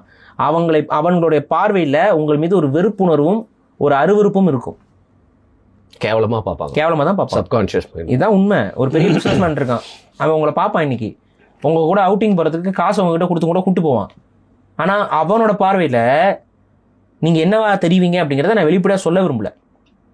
அவன் என்றைக்குமே உங்களை மதிக்க போகிறதில்ல. அவங்கள உங்ககிட்ட அவன் பாசம் கட்ட மாட்டான். அவன் காசு கிடைச்சா என்ன ஒரு கமாடிட்டியாக பார்ப்பான். ஒரு பெண்ணை பெண்ணாக பார்க்காமல் அவன் ஒரு பொருளாக பார்ப்பான். அப்படிப்பட்டவங்க தான் இருப்பாங்க. இன்னைக்கு இந்த பெண்களுக்கு இதெல்லாம் புரியாது. இது எப்போ புரிய வரும்னா இவங்க உடம்புல இருக்கக்கூடிய அந்த அழகுங்கிறது காணாமல் போகும்போது, மங்கும் பொழுதும், காணாமல் போயிடும் சொல்ல, மங்கும். அது மங்க என்ன ஆகும்னா அப்போ தான் ரியாலிட்டி புரிய வரும். ஓஹோ, முன்னாடி இருந்த கிரேஸ் நம்மக்கிட்ட இப்போ எவனும் இல்லை, இன்றைக்கி நம்மளை வேறு மாதிரி தான் பார்க்குறானுங்க, நம்மளை மதிக்க மாட்டேங்கிறாங்க, நம்மளை அசிங்கமாக பார்க்குறாங்க, நம்மளை உண்மையை எவனுமே நம்மளால யாரையும் நம்ப முடியல, இந்த இடத்துக்கு வருவீங்க. இப்படி தான் இது இன்னைக்கு புரியாது. இந்த ஏஜில் புரியவே புரியாது. தான் செய்கிறது சரின்னு தோணும். இல்லை, உங்களுக்கு தான் உலகம் புரியலையோன்னு எனக்கு தோணுது பாரு. உங்களுக்கு நல்லது கெட்டது அப்படிங்கிற பற்றி தான் யோசிக்கிறப்போ இதெல்லாம் ஒரு மேட்டராக இருக்கும். என்னன்னா, இப்போ வந்து நான் 16 வயசில் இந்த மாதிரி ஒரு வேலை ஆரம்பிக்கிறேன்னு வச்சுக்கோங்க. ஒரு 35 வயசு வரைக்கும் ஒரு விதமான அழகு இருக்குமா, அதுக்குள்ளே நான் நல்லா கோடியாக சம்பாரிச்சு செட்டில் ஆகிட்டு நான் பாட்டி என் லைஃப்பில் வாழ்கிறேன். எனக்குன்னு சும்மா என் காசுக்காக வாழ்றேன். எவனோ ஒருத்தன் ஸ்கேனை பயசிக்கும், அவன் கூட இருக்கிறேன். நான் சிம்பிளாக நான் சொல்கிறேன். இப்போ நீங்கள் இப்போ உங்ககிட்ட வந்து இப்போ நீங்கள் இருக்கீங்க, இப்போ உங்ககிட்ட ஒரு 10 கோடி ரூபாய் கொடுத்து செட்டில் ஆயிருங்க வரும்னு சொன்னால் நீங்கள் செட்டில் ஆயிடுவீங்க. இப்போ என்கிட்ட ஒரு 10 கோடி ரூபாய் கொடுத்து செட்டில் ஆகுங்கன்னா செட்டில் ஆயிடுவோம். ஏன்னா நமக்கு 10 கோடிங்கிறது இன்னைக்கு ஒரு பெரிய தொகை, கரெக்டாக? அப்போ இந்த தொகை வந்து நமக்கு இன்னைக்கு நம்மளோட வருமானத்தோடு ஒப்பிட்டு பார்க்கும்போது ஆயோ அப்படின்னு இருக்கும், செட்டில் ஆயிடுவீங்க. ஆனால் இப்போ இந்த பெண்களுக்கு இருக்க பிரச்சனை என்ன தெரியுமா? இவங்களுக்கு பணத்தோட மதிப்பே தெரியாது, பொருளாதாரம்னாலும் என்னன்னு தெரியாது. அவங்கள பொறுத்த வரைக்கும் உடம்பை காமிச்சா இவ்வளோ காசு, இந்த காசு வர வர அவங்கள யாரும் கைட் பண்ணுறதுக்கு ஆள் இல்லை. ஸோ ஆட்டோமேட்டிக்காக என்ன பண்ணியிருப்பாங்க, அந்த ரெவன்யூக்கு அவங்க வாழ்ந்து பழகிருப்பாங்க. இப்போ வரும் ஒன்றும் இல்லை. இப்போ சென்னையில் வந்து எத்தனை 5 ஸ்டார் ஹோட்டல் இருக்குது? எண்ணற்ற 5 ஸ்டார் ஹோட்டல் இருக்குது. என்றைக்கா நம்ம உள்ளே போய் உட்காந்து சாப்பிட்ருக்கோமா? ஏன்னா அது எனக்கு தேவைப்படல, கேட்கல. தேவைப்படலன்னா இல்லை, நமக்கு நல்லாவே தெரியும் அது ஒர்த்தும் இல்லை. அதான் சொல்கிறேன், தேவைப்படல, லைஃப்க்கு தேவை இல்லை. ஆனால் அந்த ஸ்டார் ஹோட்டலில் உட்காந்து சாப்பிட்டு இருக்காங்கல்ல, அவங்களாம் யார்? 2 விதம் இருப்பாங்க. ஒன்று புது பணக்காரன், வானபீஸ், ஓகேவா? அங்கே போய் சாப்பிட்டா அது ஒரு பெருமை நினைப்பான்ல, அவன் இருப்பான் உள்ள. அவன் தான் ஆக்சுவலாக நிறைய பேர் இருப்பான். அதுக்கு அடுத்து 5 ஸ்டார் ஹோட்டல்லாம் ஒரு மேட்ரே இல்லைங்கிற அளவுக்கு பழகி குளிச்சு போன பெரும் பணக்காரன் இருப்பான். அவன் அங்கே இருப்பான். இங்கே 2 தரப்பு தான் அந்த ஸ்டார் ஹோட்டலுக்குள்ளேயே இருக்கும். என்னைக்காவது ஒரு நாள் போய் சாப்பிட மாட்டோமான்னு நினைக்கிற ஒரு இயங்கக்கூடிய தரப்பு. அடுத்து வந்து ஆனால் நம்மள மாதிரி ரியாலிட்டி புரிஞ்சவங்க எவனுமே அங்கே போய் நான் ஒரு நாள் சாப்பிட்டு வர்றதுக்கு நான் 5 நாள் நல்லா திருப்தியாக வெளியில் சாப்பிடலாம். அந்த மாதிரி இடங்களும் தெரியும் நம்மளுக்கு. நம்ம அந்த மாதிரி இடத்துக்கு தான் போகிறோம், அந்த மாதிரி இடத்துக்கு தான் சாப்பிட்றோம். இந்த மாதிரியான இருக்கிறவங்களாம் என்னன்னா சம்பாதிக்கிறதுக்கு இந்த நமக்கு இப்போ என்ன வருது, ஒரு இப்போ ஓப்பனாக சொல்கிறேங்க, மாதம் அந்த பொண்ணுக்கு இப்போ எவ்வளோ வருதுன்னு நினைக்கிறீங்க? 30 to 40 அந்த பொண்ணு வந்து சம்பாதிக்குது. இந்த 30 to 40 வந்து அது என்ன சேர்த்து வைக்க போதா? இல்லை, தப்பாக வாங்கும், தப்பாக செய்யும். அப்பார்ட்மெண்ட்டு சரி ஓகே, அட்லீஸ்ட் ஒரு வீடு இந்த மாதிரிலாம் வாங்கிட்டு போச்சுன்னா கூட அது ஒரு அறிவாளி. ஆனால் அப்படி பண்ணாது. மாதம் வந்து ஒரு 10 லட்சத்துக்கு செலவு பண்ணும். ஸோ இந்த இது பழகும், இந்த ஒரு அதீத. ஆனால் இது எதிலிருந்து ரெவன்யூ வருது? அந்த அழகு இருக்கிற வரைக்கும் இந்த ரெவன்யூ வந்துட்டு இருக்கும். அப்புறம் இதுக்கு வந்து அந்த சிந்தனையே இருக்காது. ஒரு பிஸ்னஸில் இன்வெஸ்ட்மெண்ட் பண்ணணும் அதெல்லாம் இருக்காது. ஸோ ஆட்டோமேட்டிக்காக என்ன ஆகுங்கன்னா இந்த மாதிரியா இருக்க இதெல்லாம் விட்டிலி பூச்சி மாதிரி வருவாங்க. அது கொஞ்சம் லைட் கிடைக்கும்போது பறப்பாங்க, அவ்வளோதான், முடிஞ்சு போச்சு. அவங்களோட சர்க்கிள் டக்குன்னு முடிஞ்சு போயிடும். பெரிய பெரிய சினிமா நடிகைகளுக்கே இது நடந்திருக்கு. சின்ன புகழ் வெளிச்சத்தில் பயங்கரமாக செலவு பண்ண நிறைய நடிகர்கள், வீணாக போன நடிகர்களுடைய பேட்டிகளை போய் கேட்டு பாருங்கள். அவங்க எல்லாரும் சொல்கிறது என்ன தெரியுமா? அந்த பீக்கில் நான் தொட்டேன், எனக்கான லைம் லைட் கிடைச்ச டைமில் நான் வந்து ஆடிட்டேன், ஆடிட்டேன் அப்படிம்பாங்க. அது நீங்க எப்படி வேணாலும் இருக்கலாம். சில பேர் கேம்பிளிங்ல போய் நாசமா போவாங்க, கூட இருக்கவங்க இறச்சிட்டு போயிடுவாங்க. சில பேர் வந்து எல்லா டெய்லியும் பார்ட்டின்னு ஒரு பேர்ஸ்ல சொல்ல விரும்பல, ஒரு முக்கிய நடிகர் அவர் வந்து தமிழ் சினிமால அவருக்கு அவ்வளோ பெரிய வாய்ப்பு இருந்திருக்கணும்.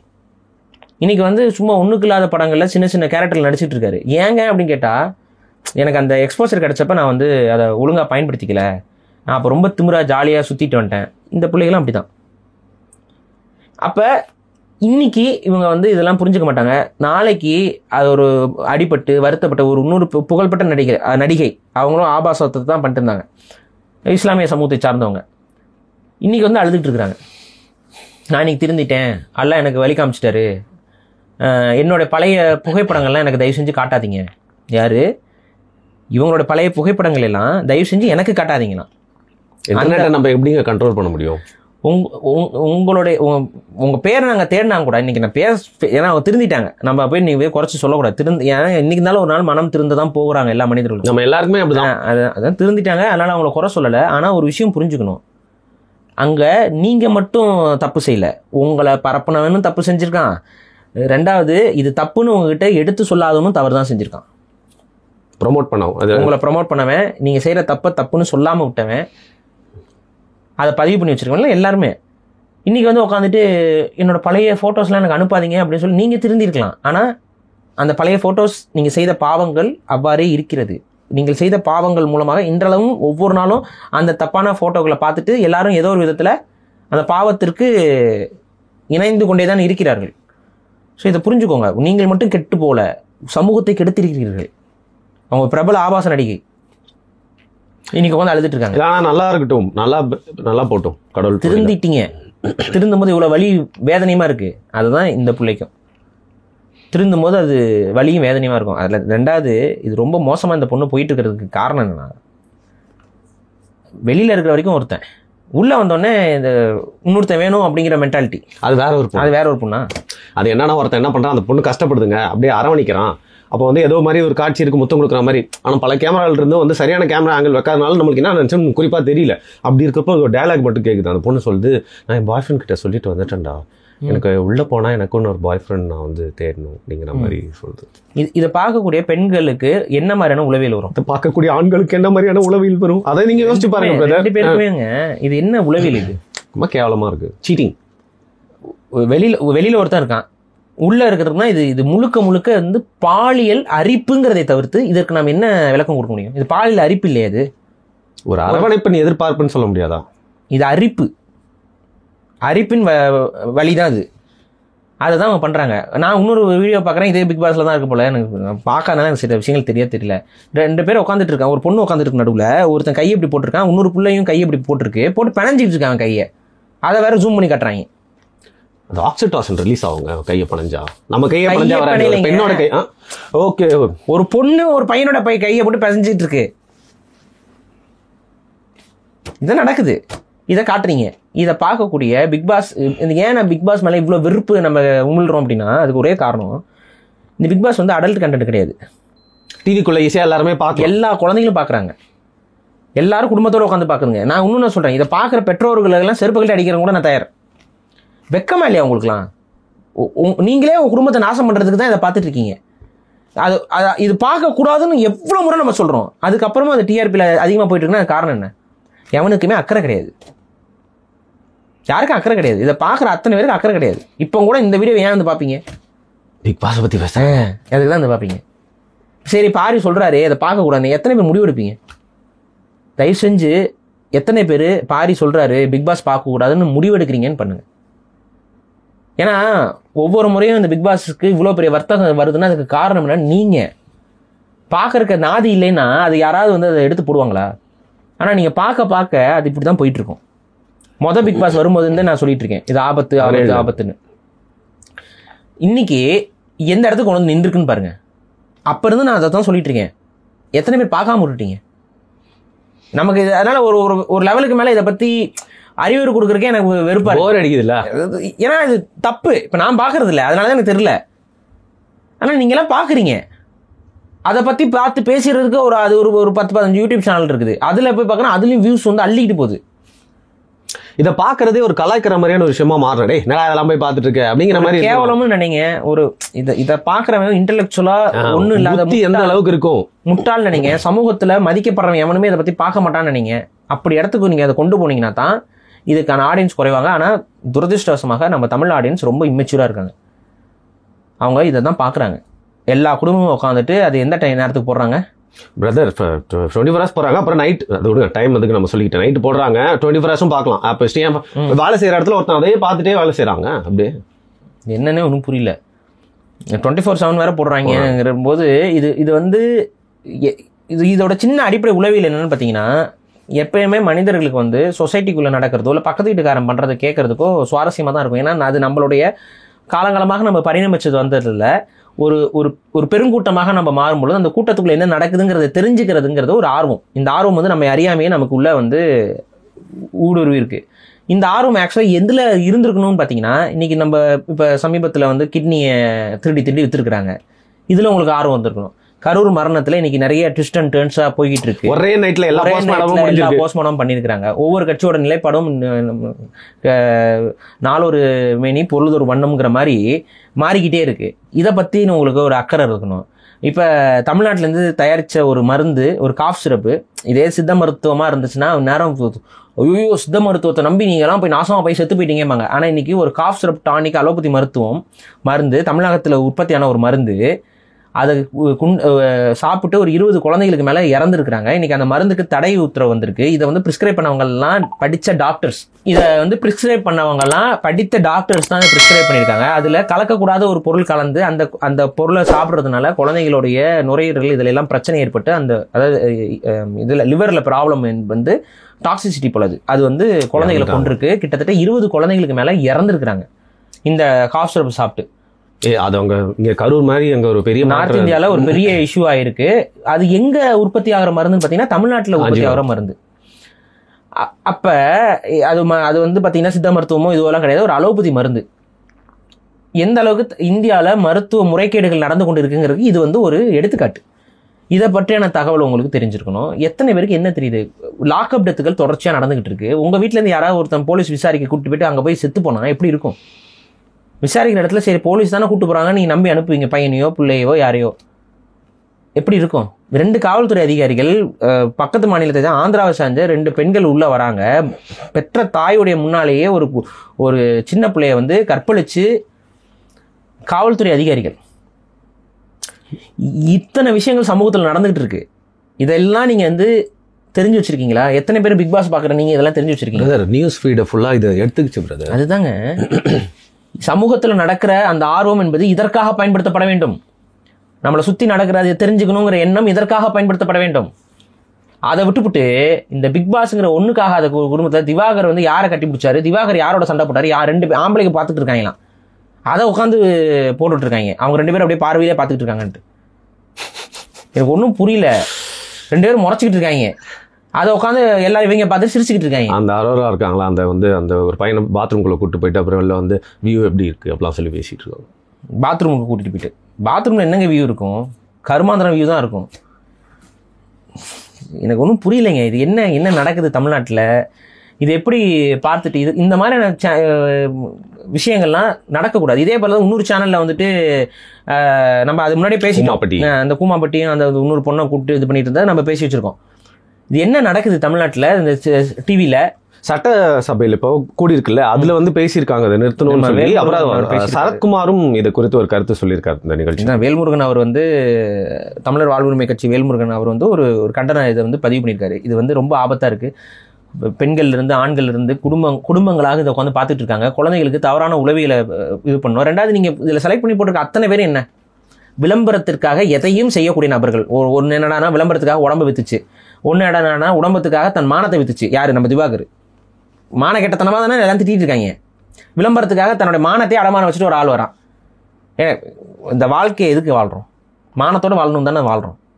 மானம் கெட்டத்தனமா இருக்கீங்களாடா அப்படின்னு நம்ம சொல்றோம்ல, அதுக்கு என்ன? சாப்பாடு கொஞ்சம் சாப்பிட்டாலும் மானத்தோட வாழணும். உயிரை விட மானம் ரொம்ப முக்கியங்க. இந்த மானத்திற்காக உயிரை வந்து துச்சமான மதிக்கக்கூடிய சமூகங்க தமிழ் சமூகம். மானம் அவ்வளோ முக்கியம் நமக்கு. தன்மானம் ரொம்ப முக்கியம். தன்மானத்தின் அடிப்படையில் தான் அரசியலே பேசப்படணும். தன்மானம் இல்லாத ஒரு அரசியல்னா அரசியலா? ஒரு அரசியல்வாதிக்கோ ஒரு அரசியல் தலைவருக்கோ ஒரு தலைவனுக்கோ இருக்கக்கூடிய அடிப்படை குணம் அவன் மானம் உள்ளவனாக இருக்கணும், தன்மானத்துக்கு முக்கியத்துவம் கொடுக்கணும்னா இருக்கணும். அப்பதான் அவன்கிட்ட உண்மை இருக்கும், நேர்மை இருக்கும், விலை போக மாட்டான். அப்ப ஒரு அந்த தன்மானத்தையே அடகு வச்சு எனக்கு விளம்பரம் கிடைச்சா பரவாயில்லன்னு சொல்லிட்டு என்ன வேணாலும் செய்யறதுக்கு தயாரா இருக்கக்கூடிய ஒரு கூட்டத்தை எல்லாத்தையும் கொண்டு வந்து ஒன்னா போட்டுக்கிட்டு நீங்க எல்லாம் வந்து ரகலை பண்ணிக்கிட்டு இது பண்ணிக்கிட்டு மாறி மாறி சண்டையை முடிக்கிட்டு இதை பார்த்துட்டு இது எப்படி நம்ம ஏத்துக்கிட்டு முடியும், சகிச்சுக்க முடியும்? ஒன்னு ரெண்டு பேர் தான் ஏதோ இருக்காங்க. ஒரு நாடக நண்பர் ஒருத்தர் சபரி, அவரு நாடகம்லாம் நடிப்பாரு, டிவில இருந்தாரு. அப்புறம் விக்கல்ஸ்ல அவரு ஸ்டாண்டப் காமெடி. அப்புறம் இன்னொரு அகத்தியனா அந்த டேரக்டரோட ஒரு பொண்ணு இருப்பாங்க. அவங்க இந்த மாதிரி 2-3 பேர் தான் கொஞ்சம் சேன் பீப்புள் அதுக்குள்ள இருக்காங்க. அந்த டேரக்டர் இவரும் வெளில வந்துட்டாரு, அந்த பிரவீன் காந்தி அவர் பேர் ஏதோ சொல்றேன். சேன் பீப்புள் எல்லாருமே வந்து பாத்தீங்கன்னா அந்த மாதிரிதான். நீங்க ஒரு கர்மாந்திரமான ஒரு ஷோ இது. இதை வந்து மக்கள் புறக்கணிக்க கற்றுக்கொள்ளுங்கள். இதை நீங்கள் புறக்கணிக்காமல் நீங்கள் பார்த்துக்கிட்டு இருந்தீங்கன்னா அந்த கர்மாந்திரம் உங்கள் வீட்டுக்குள்ளே வந்துடும், இதுக்குள்ளேயே வந்துடும், உங்கள் மூளைக்குள்ளேயும் வந்துடும், உங்கள் செயல்லையும் வந்துடும், சிந்தனையிலையும் வந்துடும். தயவு செஞ்சு இதுகளை புறக்கணிங்க. டிவி ஆஃப் பண்ணுங்க. டிஆர்பி எப்படி வேலை செய்யணும்னு நிறைய பேருக்கு தெரியல. நீங்கள் டிவி பார்த்தீங்கன்னா டிஆர்பி அவங்களுக்கு கணக்கு. நீங்கள் எத்தனை பேரும் உங்கள் சேனலில் இப்போ நீங்கள் கேபிளில் பார்ப்பீங்க, அதுக்கப்புறம் டிஷ்ஷில் பார்ப்பீங்க. இதுக்கு ஒரு தனி சாஃப்ட்வேர் இருக்குது. எத்தனை பேர் கேபிள் டிவியில் பார்க்குறாங்க, எத்தனை பேர் டிஷ்ஷில் வந்து இந்த சேனல் ஓடிட்டு இருக்கு, இந்த நம்பரில் இந்த சேனலை எந்தெந்த நேரத்துக்கு போகிறாங்க, இது எல்லாமே கிராஃபாக அவங்களுக்கு வந்து ஆப்பில் ஃபோனில் பார்க்குறதையும் காட்டும் ஃபுல்லாக. ஆமாம், இது என்ன நீங்கள் ஃபோனில் பார்த்தீங்கன்னாலும் சரி, ஹாட் ஸ்டாரில் பார்த்தீங்கன்னாலும் சரி, எதில் பார்த்தீங்கன்னாலும் எத்தனை பேர் இந்த பிக் பாஸை பார்க்குறாங்கங்கிறது பார்வை. இதன் அடிப்படையில் தான் அந்த கம்பெனிக்கு வருமானம்.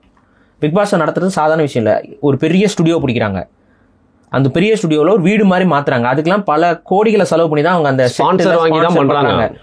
பெரும் நிறுவனங்கள் வந்து இதுக்கு பின்னாடி நிற்கிது, விளம்பர நிறுவனங்கள். இதுக்கு என்னன்னா இத்தனை லட்சம் பேர், லட்சக்கணக்கில் ஓப்பனாக சொன்னால் கோடிக்கணக்கான பேர் நீங்கள் அதை பார்க்குறீங்க. இத்தனை கோடி மக்கள் இந்த நேரத்தில் இந்த இடத்துல பார்த்துக்கிட்டு இருப்பாங்கன்னா இத்தனை கோடி பேர்கிட்ட நம்மளோட ப்ராடக்ட்டை அங்கே பிளேஸ் பண்ணோம்னா வியாபாரம் பண்ணலாம். இவ்வளோதான் அவங்களோட பாயிண்ட். ஸோ இதற்காக தான் இவ்வளோ இதுவும் என்ன வேணாலும் செய்யறதுக்கு தயாராக இருப்பாங்க. அண்ட் மீம் கிரியேட்டர்ஸும் இதை வச்சு மீம் போடுறது தயவுசெய்து நிறுத்துங்க. ஏன்னா நீங்க தான் ஒரு ட்ரெண்ட் கிரியேட் பண்றீங்க, ரீல்ஸ்லாம் கட் பண்றீங்க. அதுலயுமே சில பெய்டு இருக்கு, அது ஓகே, அது தான் பண்றது. இப்போ என்ன ஆர்மி ஆரம்பிப்பாங்க. இப்போ இதுக்குன்னு ஆர்மின்னு ஆரம்பிச்சு பிஆர் ஏஜென்சிஸ் வந்து ஒவ்வொருத்தனுக்கும் பர்சனல் இதுக்குன்னு ஒரு ஆர்மி மாதிரி ஆரம்பிச்சு அவங்க வந்து கமெண்ட் போட்டுக்கிட்டு இது பண்ணிட்டு. ஸோ ஆக மொத்தம் என்னன்னா இது ஃபுல்லாக வர்த்தகத்துக்காக பண்ணுறது. இது எப்போ நீங்கள் உடைக்க முடியும்னா உங்கள் வீட்டில் இதை பார்க்கக்கூடாதுன்னு ஒரு முடிவை ஒரு 5000 பேர் எடுத்தாலும் எனக்கு மகிழ்ச்சி. இந்த காணொலியை பார்க்கறது மூலிமா ஒரு 5000 பேர் அந்த முடிவு எடுங்க. அதுதான் நான் கேட்குறது உங்ககிட்ட. 5000 பேர் இந்த சேனல் இந்த நேரத்தில் நான் வேறு ஏதோ ஒன்று பார்க்குறேன், நீங்கள் வேறு ஏதோ பார்த்துட்டு போங்க. நான் சொல்கிறேன், நாட்ஜியோ இருக்குது, டிஸ்கவரி இருக்குது, அதிலெல்லாம் டாக்குமெண்ட்ரிஸ் போடுவாங்க. அது ஹிஸ்ட்ரி சேனலில் டாக்குமெண்ட்ரிஸ் போடுவாங்க. அதெல்லாம் குழந்தைங்களுக்கு காட்டுங்க. இப்போ நாங்களாம் அதெல்லாம் பார்த்தோம். நிறைய பேர் கேட்பாங்க, பாரி உங்களுக்கு எப்படி நிறைய விஷயங்கள் தெரியுது போதுன்னா, நான் சின்ன வயசுலேருந்து எங்கள் வீட்டில் இந்த கருமாந்திரத்தெல்லாம் பார்க்க விட மாட்டாங்கங்க.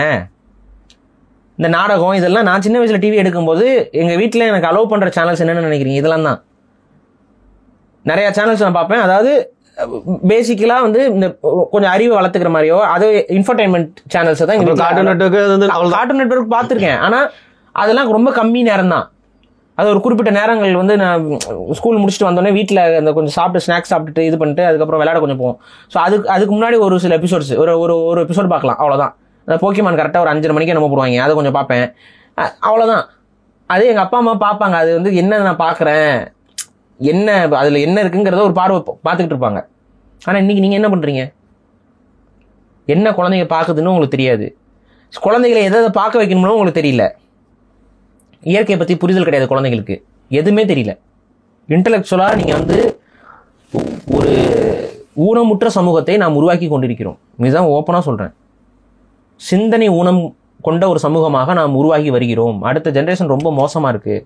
ஒரு இன்டர்வியூ பார்த்தீங்களா, ஒரு யூடியூப் சேனலில் கோடீஸ்வரன் ஒரு பத்திரிகையாளர் இருந்த 4-5 பசங்க இருக்காங்க, விஜய் ஃபேன்ஸு. அவங்ககிட்ட கேட்குறாங்க, தம்பி 8 மணி நேரம் வெயிட் பண்ணுறியே, இதெல்லாம் உனக்கு ஓகேவாப்பா, உனக்கு தன்மானம் இல்லையா, உன் நேரத்தை பற்றி உனக்கு மதிப்பு இல்லை? அது சார் சொன்னால் கோச்சுவீங்க, இல்லை பரவாயில்லப்பா சொல்லு சார், ஒரு காதலிக்காக ஒரு 8 மணி நேரம் வெயிட் பண்ணுறது இல்லையா அந்த மாதிரின்னு சொல்லிட்டு அவங்க அந்த 41 மரத்தை பற்றி யோசிக்காமல் அவங்களோட தலைவர்னு சொல்லப்படுற விஜய் நியாயப்படுத்துறதுக்குனே அந்த மைண்ட் வச்சு உட்காந்துருக்காங்க. எல்லாம் சின்ன பசங்க. இதுக்கு நம்ம என்ன சொல்ல முடியும்? ஏன்னா சினிமாவுக்கும் நீங்கள் ஊடகத்துக்கும் கொடுத்த முக்கியத்துவத்துடைய ஒரு நெகட்டிவ் இம்பேக்ட் இது. நான் என்ன சொல்கிறேன், கேளிக்கையே இல்லாத வாழ்க்கை கிடையாது. கலை வேணும், நமக்கு கலை வேணும், கேளிக்கை வேணும், நகைச்சுவை எல்லாம், இது எல்லாமே வேணும், மனிதனுக்கு வேணும். அப்போ தான் நம்ம மூளை வந்து சரியாக இருக்கும். இப்போ நானே வந்துட்டு உட்காந்து வெறும் எஜுகேஷனல் வீடியோஸ் மட்டுமே பார்த்துக்கிட்டு இருந்தேன்னா எனக்குமே பைத்தியம் முடிச்சிடும். அப்படிலாம் இல்லை. ஆனால் எதுக்கு நீங்கள் மெனக்குறீங்கிறது ஒரு முக்கியம் இருக்குல்ல. இதில் ஏதாவது உங்களுக்கு ஒரு நல்ல விஷயம் நடக்குமா அது பிக் பாஸ் பார்க்கறனால? சொல்லுங்கள். நீங்கள் நான் பிக் பாஸ் பார்ப்பதால் எனக்கு ஒரு நன்மை யாராவது சொல்லுங்கள். கமெண்ட் செக்ஷன் ஓப்பனாக தான் இருக்குது, பேசுங்க. நிஜமாவே எதுவும் இல்லை, யோசிச்சு பார்த்தா ஒன்றுமே இல்லை. நீங்கள் பார்க்கறதுனால உங்களுக்கு 1% நன்மை கூட ஒரு சேனலில் கிடையாது. இப்படி தான் நம்ம ஒட்டுமொத்த தமிழ் சீரியல்ஸும் இருக்குது, தமிழ் டிவி சேனல்ஸும் இருக்குது. எந்த நன்மையும் இல்லைங்க இதுகளை பார்க்க. டிவி சேனல்ஸ் பார்க்கறதுனால என்ன தெரியுது நமக்கு? அதில் இது நான் பிக் பாஸ்க்கு மட்டும் சொல்லல, நீங்கள் ஒட்டுமொத்த தமிழ் சீரியஸ் ஏதாவது இது இருக்குல்ல, டிவி சேனல்ஸில் பார்க்குற நிகழ்ச்சிகள், இதில் ஒரு சில விட்டுருங்க, டாக் ஷோஸ் விட்டுருங்க.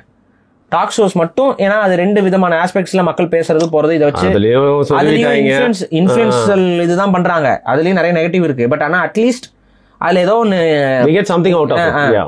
மிச்சம் இதில் ஏதாவது இருக்கா? இந்த நாடகங்கள் மூலமே நியூஸ் சேனல்ஸ் தவிர்த்து வேறு எதுவுமே இல்லை. நியூஸ் சேனலை தவிர்த்து தமிழ் சினிமா நம்ம ஊடகம்னு பார்க்குற எதுல இருந்துமே நமக்கு ஒரு டேக்கவே கிடையாது. மக்கள் தொலைக்காட்சி இருந்துச்சு ஒரு டைம்ல, நிறைய பண்ணிட்டு இருந்தாங்க. அதை தாண்டி முன்னாடிலாம் ஓரளவுக்குனாச்சும் பண்ணிட்டு இருந்தாங்க. இப்போ நீங்கள் கிராமத்து மக்களை போய் சந்திச்சு சில நிகழ்ச்சிகள் நடக்கும், சில இது விவசாயிகளை பற்றிய சில விஷயங்கள் இருக்கும். எந்த வித சொசைட்டியோடைய கனெக்ஷனும் இல்லாமல் நம்ம வாழ்ந்துட்டு இருக்கோம். இது புரியுதா உங்களுக்கு? விவசாயிகள் பற்றி உங்களுக்கு எதாவது தெரியுமா? இன்னைக்கு விவசாயிகளுடைய நிலைமை என்னன்னு தெரியுமா உங்களுக்கு? விவசாயத்தில் இன்னைக்கு புதிய டெக்னாலஜிஸ் என்னன்னு தெரியுமா உங்களுக்கு? ஒன்றும் தெரியாது நமக்கு. ஏன்னா ஊடகங்கள் நம்மகிட்ட காட்டுறதே இல்லை. புதிய தலைமுறை காட்டுவாங்க, நல்லா காட்டுவாங்க. அதுலயும் அதுதான் சொல்றேன், நியூஸ் சேனல்ஸை விட்டுருங்க. புதிய எதுவுமே இல்லை, நியூஸ் சேனல்ஸை பார்க்குறதே நம்ம ஆட்கள் ரொம்ப கம்மி தான். நீங்கள் அதோட டிஆர்பி பார்த்தீங்கன்னாவே தெரிஞ்சிடும். அது ஏதாவது கொஞ்சம் நேரங்களில் தான் பார்க்குறாங்க. நான் என்ன சொல்கிறேன், அப்போ இது ரொம்ப ஆபத்து. நம்ம ஒரு ஒட்டுமொத்த ஒரு சொசைட்டியாக நம்ம ரொம்ப பின்னுக்கு தள்ளப்பட்டுக்கிட்டு இருக்கிறோம். தயவு செஞ்சு இதில் வந்து கவனம் செலுத்துங்க. இப்போ புதுசாக டேரக்டர் ஆகணும்னு நினைப்பீங்க, புதுசாக ஒரு இதாகணும்னு நினைப்பீங்க. நான் டிவியை தவிர்க்க சொல்லலை, டிவியை ஆக்கப்பூர்வமாக பயன்படுத்துங்க தான் நான் சொல்கிறேன். ஆனால் பிக் பாஸ் நிகழ்ச்சிங்கிறது டிவியை வந்து மலமாக மாற்றக்கூடிய ஒரு விஷயம். மலம், இதை மலத்தை வந்து உட்காந்து உத்து பார்த்துட்டு இருந்தால் உங்களுக்கு எப்படியா இருக்கும்? நாராசம் இல்லையா? அந்த நாராசத்தை தான் நீங்கள் பிக் பாஸ்ங்கிற நிகழ்ச்சி மூலமாக தமிழ் சமூகத்திட்ட கடத்துறீங்க. இதை பார்ப்பவர்களுடைய மூளையிலும் மலம் தான். இதை பார்த்துட்டு செயல்படுறவனும் நாசமாக தான் போவான். இதுக்கு மேலே என்ன இருக்குது சொல்கிறது? தயவு செஞ்சு யாரெல்லாம் இந்த வீடியோ பார்த்ததுக்கப்புறம் நான் பிக் பாஸ் ஒரு எபிசோடு கூட பார்க்க மாட்டேன் அப்படின்னு நினைக்கிறீங்களோ அவங்கெல்லாம் கமெண்ட்ஸில் நான் பிக் பாஸை புறக்கணிக்கிறேன்னு சொல்லி தயவு செஞ்சு பதிவு பண்ணுங்க. அதே போல் இந்த வீடியோவை ஷேர் பண்ணணும்னு நினைக்கிறவங்க கூட பிக் பாஸை ஏன் புறக்கணிக்கணுங்கிறதுக்காக இந்த வீடியோ ஷேர் பண்ணுங்கள். பிக் பாஸை புறக்கணிக்க கற்றுக்கோங்க. இது ரொம்ப ஆபத்தான ஒரு ஷோ. இது நீங்கள் வந்து புறக்கணிக்க மறுக்க என்ன ஆகும்னா, இது அடுத்த கட்டத்தை நோக்கி நகர்ந்து கொண்டே போகும். ஆல்ரெடி நம்ம ஆக்சுவலாக இந்த ஒட்டுமொத்த இந்தியாவிலையும் தமிழ்நாடு தமிழ் டிவி சேனல்ஸ் தான் ஆக்சுவலாக பெட்டராக இருக்குது கம்பேரிட்டிவ்லி. நம்ம நீ அடுத்து சவுத் ஓரளவுக்கு சொல்லலாம், பட் கேரளாவிலையும் நாசம் பண்ணிட்டாங்க. மித்த எல்லா சேனலும் ரொம்ப மோசமாக இருக்குது. நார்த் ஹிந்தி வந்து ஒஸ்ட்டு பார்த்து அந்த ஒஸ்ட்டாக இருக்க ஹிந்தி டாக் ஷோ பார்த்துட்டு தான் இந்தியா முழுக்க இந்தியர்களுக்கு வந்து அவமரியாதையும் அசிங்கமும் ஏற்பட்டு கொண்டிருக்கிறது. கொஞ்சம் கூட நாகரிகம் இல்லாத ஒரு சமூகமாக நம்ம இந்திய சமூகம் மாறிக்கொண்டிருக்கிறது. காரணம் என்னன்னா, இது ஒரு குப்பத்தனமான ஒரு விஷயம் இருக்கணும். இந்த குப்பைகளை அகற்ற கற்றுக்கொள்ளுங்கள், குப்பையை குப்பை என்று சொல்ல கற்றுக்கொள்ளுங்கள். இதுதான் நான் இங்கே பதிவு பண்ணுறேன். ஓகே, லைக் நீங்கள் ஏதோ ஒரு வீடியோவில் அன்ரியல் என்ஜின் தெரிஞ்சவங்க வேணும்னு கேட்டிருந்தீங்க. 1-2 பேர் வந்து என் நம்பர்லாம் கண்டுபிடிச்சி கால் பண்ணுறாங்க. நிறைய பேர் வந்து கான்டாக்ட் பண்ணுங்கள் அன்ரியல் என்ஜின் படிச்சிருந்தீங்கன்னா. அது மட்டும் இல்லாமல் வந்து பார்த்தீங்கன்னா, இந்த பிக் பாஸ் ஷோ பார்த்துட்டு அந்த ரீல்ஸ்லாம் கட் பண்ணிலாம் நிறைய பேர்லாம் போடுறாங்களா, அதெல்லாம் போட முடிஞ்ச அளவுக்கு பரப்பாம இருந்தால் ஃபீடு வந்து பார்த்தீங்கன்னா நியூஸ் வந்து நிறையா வந்து சேரும். தயவு செஞ்சு முக்கியமான விஷயங்களை பரப்புங்க, இந்த கருமத்தை பரப்பாதீங்கன்னு தான் நான் சொல்ல முடியும். ஓகே, நன்றி. இதில் அடுத்து இன்னொரு சொல்ல மறந்துட்டேங்க. இதில் நடுவில் தமிழ்நாடு பிரச்சனை ஒன்று கொண்டு வந்தாங்க. யார் தமிழர்? இதெல்லாம் கொழுப்பு தானே. இது மறந்துட்டேன், நான் அதை பற்றி கேட்க, நானும் அதை பற்றி பேசியிருந்தேன். அதில் ஆக்சுவலாக என்ன நடந்துச்சு அந்த விஷயம் சொல்லுங்க. அதாவது இப்போ நான்லாம் நான்லாம் மதுரையிலேருந்து வந்திருக்கு தமிழ் சொல்கிறதுக்கு. அப்போ நாங்களாம் யார் அப்படின்னு சொல்லிட்டு தேவையே இல்லாமல் யார் தமிழர் அப்படிங்கிற. இப்போ அதை பார்க்கும்போது என்ன ஆகும்னா, அந்த ஊரை சார்ந்தவங்களே ஏய் என்னடா நீ இப்படி சொல்கிற, அந்த தம்பி வந்து ஒரு பேர் வச்சிருக்காரு, அதோட மத அடையாளம்லாம் என்னன்னு தெரியுது. அது தேவையில்லாமல் ஒரு பிரச்சனை மாதிரி. நம்ம இங்கே அதுக்கு தெளிவாக பதில் கொடுத்துட்றோம். தமிழ் பேசுகிறவங்களாம் தமிழன் கிடையாது. தமிழ் சினிமாலையோ தமிழ் சீரியல் ஆக்டர்லையோ நடிக்கிறவங்களாம் தமிழன் கிடையாது. இங்கே தமிழனாக பிறப்பவன் தான் தமிழன். அது எப்படி ஒருத்தன் தமிழனாக பிறக்கிறான்னு நம்ம கண்டுபிடிக்க முடியும்? வேற எப்படியும் கண்டுபிடிக்க முடியாது. தமிழை தாய்மொழியாக கொண்ட தமிழ் குடியில் பிறப்பவர்கள் தான் தமிழன். இப்போ உங்களுக்கு தமிழன் இல்லைன்னு ஒருத்தர் சொன்னா, நீ எந்த குடியில் பிறந்தேங்கிறத வச்சா மட்டும்தான், நீ சொன்னால் மட்டும்தான் நீ தமிழனா இல்லையாங்கிறது தெரிய வரும். நீ தமிழ் நல்லா பேசலாம், நீ தமிழ் செயல்படலாம், தமிழில் ஓவியம் எழுதலாம், கவிதை எழுதலாம், எல்லாம் வேணாலும் நீ பண்ணலாம். ஆனால் நீ தமிழனாங்கிறதுக்கு இது ஒரு தான் வழிமுறை. அது திவாகருங்கிற நபர் மூலிமா இதை சொல்றது மூலமா அவங்க வேற மாதிரி ஒரு மைண்ட் கேம் ஆடுறாங்க அங்கே. புரியுது. ஆக்சுவலாக வந்து என்னன்னா, இதை நெகட்டிவேட் பண்ணணுங்கிறதுக்காக தான் திவாகர் வந்து தன்னை வந்து அவர் ஏன் தமிழன்னு சொல்லிக்கிறாரு. திவாகர் வந்து ஏன் தன்னை தமிழன்னு சொல்லிக்கிறாரு? காரணம் என்ன அப்படின்னா, அவர் ஒரு தமிழ் சமூகத்தில் பிறந்திருக்காரு. அது யார் என்னன்னு அவரே ஒரு கேஸ்ட் எல்லாம் பேசி சொல்லியிருக்காரு. அதனால அதன் மூலமா அவர், ஆனால் இதை பெருமைப்பட்டு கொள்ளும் அளவிற்கு இவர் பெருமையான மனிதனே கிடையாது. அதுக்காக அவருக்கு நம்ம விட்டும் கொடுக்க முடியாது. புரியுதா? ஸோ நீ தமிழனா பிறந்திருந்தீங்கன்னா தமிழனுக்கு இருக்கக்கூடிய பண்போடு நீ நடந்துக்கிறியா? நீ ஒரு குறிப்பிட்ட சமூகத்தை சார்ந்தவன் என்று நீ வெளிப்படுத்திக்கிறதன் மூலமாக உனக்கு பெருமை கிடையாது, மாறாக அந்த சமூகத்துக்கு சிறுமை தான் வந்து சேர்ந்துருக்கு. இதுதான் இங்கே பிரச்சனை. ஆனால் இந்த நபரை வச்சு தமிழை யாரு தமிழ் இல்லாதவன் யாருங்கிற மாதிரி ஒரு டிபேட் அங்கே லைட்டாக உருவாக்கி அதன் மூலியமா எதிர்த்தரப்புல இருந்து சொல்கிறேன் என்னன்னா எல்லாருமே தமிழன் அப்படின்னா அப்படிலாம் கிடையாது. எல்லாருமே தமிழர்கள் கிடையாது. இன்ஃபேக்ட் ஓப்பனாக சொல்ல போனால் அந்த பிக் பாஸ் இதில் முக்கால்வாசி பேர் தமிழர் அல்லாதவர்கள் தான். இன்னொன்று ஓப்பனாக சொன்னால் விஜய் டிவியில் முக்கால்வாசி பேர் தமிழர் அல்லாதவர் தான் இங்கே உட்காந்துட்டு இருக்கான். ஸோ யார் தமிழர் என்ற கேள்விக்கு நம்ம தெளிவான பதில் தான், இதுதான் ஒரே பதில். தமிழை தாய்மொழியாக கொண்ட தமிழ் குடிகளில் பிறந்தவர்கள் தமிழர்கள். தமிழ் குடினா என்னன்னா பட்டியல் இருக்கு. இந்த செட் ஆஃப் குடிகளில் பிறந்தவங்க தான் தமிழர்களாக நம்ம கருத முடியும். இதுதான் நம்ம அதையும் சேர்த்து பதிவு பண்ணிடுறோம். சரி, இன்னும் எத்தனை சீசனுக்கு தான் பிக் பாஸை பத்தி பேச போறோம்னு தெரியலையே. நம்ம காரி உமிழ வேண்டியது இருக்கிறது. அதன் மூலமா ஒரு 5000 பேர் 10,000 பேர் இதை விட்டு வெளியே விலகணும். அதுக்கு தான் நம்ம இதை சொல்றோம். சரி, ரைட். மிக்க நன்றி பாரி. நன்றி.